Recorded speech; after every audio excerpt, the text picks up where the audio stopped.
Third level, Jack Finney. The presidents of the New York Central and the New York, New Haven and Hartford railroads will swear on a stack of timetables that there are only two. But I say there are three, because I have been on the third level of the Grand Central Station. Yes, I have taken the obvious step.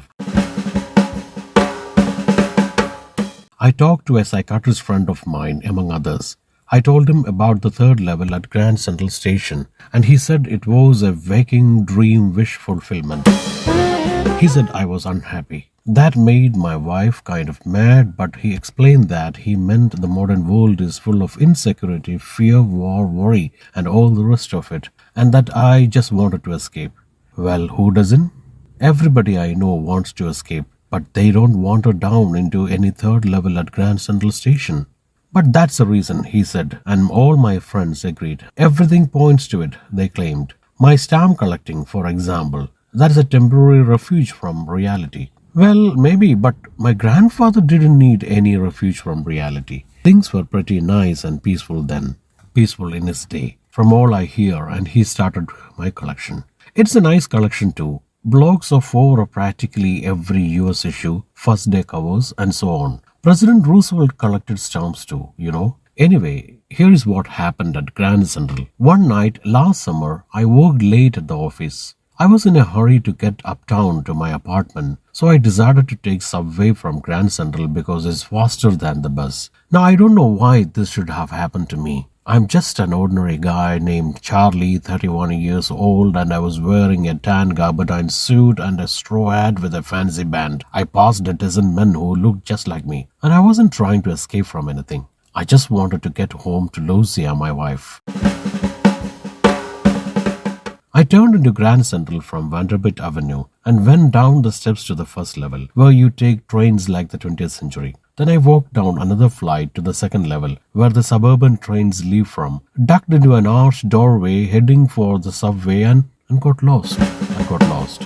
That's easy to do. I have been in and out of Grand Central hundreds of times, but I am always bumping into new doorways and stairs and corridors. Once I got into a tunnel about a mile long and came out in the lobby of Roosevelt Hotel. Another time I came up in an office building on 46th Street, 3 blocks away. Sometimes I think Grand Central is growing like a tree, pushing out new corridors and staircases like roots. There is probably a long tunnel that nobody knows about, feeling its way under the city right now, on its way to Times Square, and maybe another to Central Park. And maybe because for so many people through the years Grand Central has been an exit, a way of escape, maybe that's how the tunnel I got into. But I never told my psychiatrist friend about that idea. The corridor I was in began angling left and slanting downward, and I thought I was wrong. But I kept on walking. All I could hear was the empty sound of my own footsteps, and I didn't pass a soul. Then I heard that sort of hollow roar ahead that means open space and people talking. The tunnel turned sharp left. I went down a short flight of stairs and came out on the third level at Grand Central Station. For just a moment I thought I was back on the second level.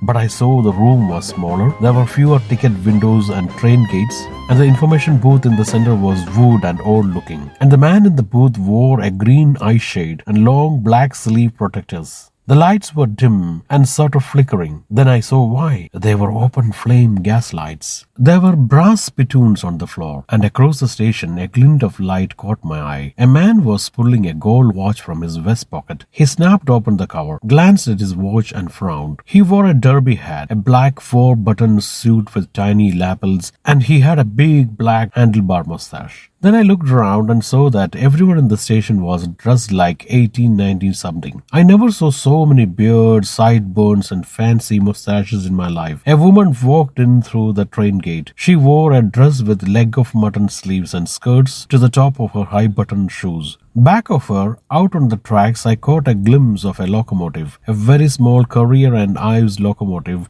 with a funnel-shaped stack, and then I knew. To make sure, I walked over to a newsboy and glanced at the stack of papers at his feet. It was The World, and The World hasn't been published for years. The lead story said something about President Cleveland. I have found that front page since in the public library files and it was printed June 11, 1894. I turned toward the ticket windows, knowing that here on the third level at Grand Central, I could buy tickets that would take Lucy and me anywhere in the United States we wanted to go in the year 1894. And I wanted 2 tickets to Galesburg, Illinois. Have you ever been there? It's a wonderful town, still with big old frame houses, huge lawns, and tremendous trees whose branches meet overhead and roof the streets. And in 1894, summer evenings were twice as long, and people sat out on their lawns, the men smoking cigars and talking quietly, the women waving palm leaf fans, with fireflies all around in a peaceful world. To be back there with the First World War still 20 years off, and World War II over 40 years in future, I wanted 2 tickets for that. The clerk figured the fare. He glanced at my fancy headband, but he figured the fare. And I had enough for 2 coach tickets one way. But when I counted out the money and looked up, the clerk was staring at me. He nodded at the bills. "That ain't money, mister," he said. "And if you're trying to skin me, you won't get very far." And he glanced at the cash drawer beside him. Of course, the money was old-style bills, half again as big as the money we use nowadays, and different looking. I turned away and got out fast. There is nothing nice about jail even in 1894.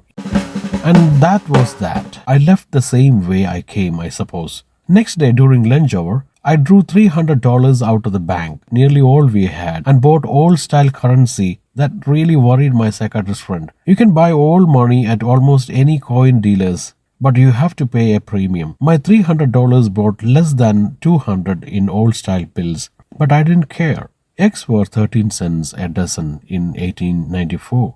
But I have never again found the corridor that leads to the third level at Grand Central Station, although I have tried often enough.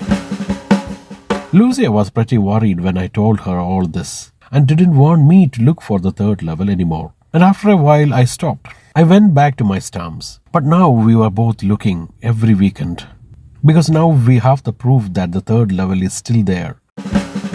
My friend Sam Weiner disappeared. Nobody knew where.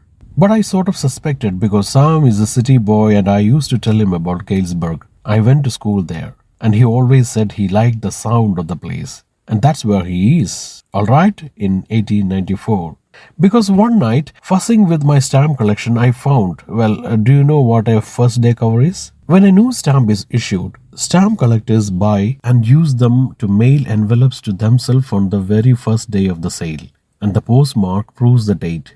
The envelope is called first day cover. They are never opened. You just put blank paper in the envelope. That night, among my oldest first day covers, I found one that shouldn't have been there. But there it was. It was there because someone had mailed it to my grandfather at his home in Galesburg. That's what the address on the envelope said. And it had been there since July 18, 1894. The postmark showed that. Yet I didn't remember it at all. The stamp was a 6-cent dull brown with a picture of President Garfield. Naturally, when the envelope came to Granddad in the mail, it went right into his collection and stayed there till I took it out and opened it. The paper inside wasn't blank. It read 941 Willard Street, Galesburg, Illinois, July 18, 1894. Charlie, I go to wishing that you are right. Then I go to believing you are right. And Charlie, it's true. I found the third level. I have been here 2 weeks, and right now, down the street at the Dallies, someone is playing a piano, and they are all out on the front porch singing Seeing Nellie Home. And I'm invited over for a lemonade. Come on back, Charlie and Lucia. Keep looking till you find the third level. It's worth it, believe me. The note is signed Sam.